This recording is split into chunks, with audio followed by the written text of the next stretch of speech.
Today's cities are often looking for new opportunities to enhance resident experiences. And this is changing the way cities like Orlando are built. Joining me today is Matt Broffman, Director of Innovation at the City of Orlando. He manages enterprise digital platforms and provides support to city staff to achieve goals within the digital ecosystem. Matt, thank you for joining me. Yeah, glad to be here. So Matt, let's talk about the digital services you guys are doing here in Orlando right now. Sure, yeah, Mayor Dyer's asked us really to focus on how we can digitize all of our services. And oddly enough, the first step in that is actually figuring out what services the city offers. So a city like our size, we've already identified about 250 different things people can interact with. So these are distinct services that we offer. And it's a little bit of a challenge to think about how do you not only digitize 225 different things or 250 different things, but actually get people to them. So if you think about it, a restaurant or a retail store, they're going to have, really a handful of things that someone can do, right? They can buy an item, they can return an item, whatever it might be. At government, we've got, in our case, 250 things. And so we kind of think about it, how do you get people to those? So we're starting to think about what is the way that you organize them that makes sense to people, not by departments, not by who does it here internally, but how do we organize them? And then how do we make them really super simple to use online? The instructions very easy to understand, and something that people can actually do from their house versus having to come in person. So is this for all the residents? Is it for businesses as well? How does that actually work? Yeah, it's for both, and the payoff there is for both, right? So for residents, it's really important that it's digital because not everyone can get off of their 9-to-5 job between our hours of 9 to 5 to come into City Hall. So it's super important that we have a City Hall online that's open 24/7, 365 days a year, so that if you got a parking ticket and you want to pay it, you shouldn't have to come down to the parking garage to pay that. Or if you want to appeal it, you should be able to do that online as well. And so it's really important for residents, but also for businesses, because if you're trying to open a business or if you're a contractor doing business here in Orlando, to take time to come down to City Hall, to hand things over, to wait in line, that's time you could be using to actually grow your business, and that's what we want to be able to do. When you look at things the way you guys are at the City of Orlando right now compared to other cities, how do you guys think that you look at as yourselves as being forward thinking when you look at technology, trying to work with your the businesses and the residents? How do you view the way you're doing things digitally compared to other cities? Yeah, there's a great cohort of cities, I think, right now that are looking at how do you really bring these services, not just online in a form, but actually make them easy to use and make it easy for residents to use.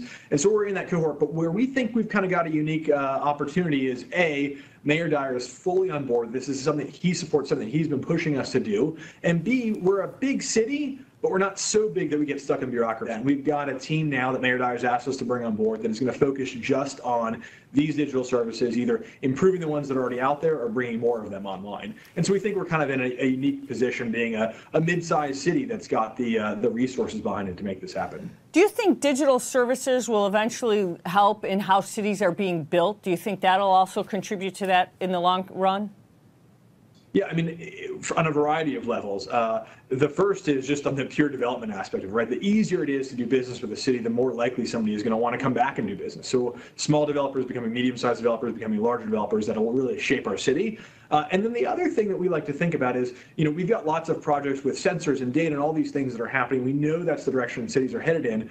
But if you imagine, for example, that everyone can envision this world where you could go tell Amazon Alexa that your trash got missed, right? And that would notify us immediately. Well, in order for that to happen, we actually have to have the basics of you should be able to go online today and report that the trash got missed. So in order for the automation to happen and the next generation of these things to happen, we actually have the base infrastructure set up, and that's what we're building, is that base infrastructure that will allow us to have a sensor that maybe detects that that trash bin didn't get picked up, go ahead and dispatch somebody to go get it. But in order to do that, we've got to have everything connected. And so we're starting with that, which is let's connect it through a mobile phone or through the web where a resident can request it. But the future of that and the long term of that are sensors and automation to allow that to happen. When we look at all these things digitally and the security behind all of these things digitally, do we have to make sure that everything's secure, that we have the proper infrastructure, but they've all got to be harmoniously, as you described, working in sync? Are we getting there? Is it going to be years before we get there? How do you see that all happening? I think the security is getting there. I think, we've seen some, the biggest problem with digital is your account creation, right? And so there's some really interesting projects that you've seen the UK has struggled with and attempted to do with identity and registration. I think that our federal government is working on a project now for login systems that will allow governments at the federal level to share login information and with your permission, the different information you may have provided that federal agency. And I think we'll see the exact same thing happen with local governments. Here we've tried to actually avoid any account creation. For example, if you want to tell us your trash got missed, we don't need you to create an account. If you want to report a pothole, you shouldn't have to create an account. So that gets rid of some of that security issues, is the idea that you don't actually need an account because these are things that anyone should be able to do. For the things that need an account, we shouldn't be in a world where your county that you fall into, you have one account, the utility company, you have another account, and your city, you have another account, and maybe the Parks Department has a third. We want one place where people can go to actually do their business. Well, I have to tell you, Matt Broffman, Director of Innovation at the City of Orlando, thank you so much for being with us. We appreciate it. Glad to. Thanks so much. All right, that's our Innovation in Tech for today. Thank you so much.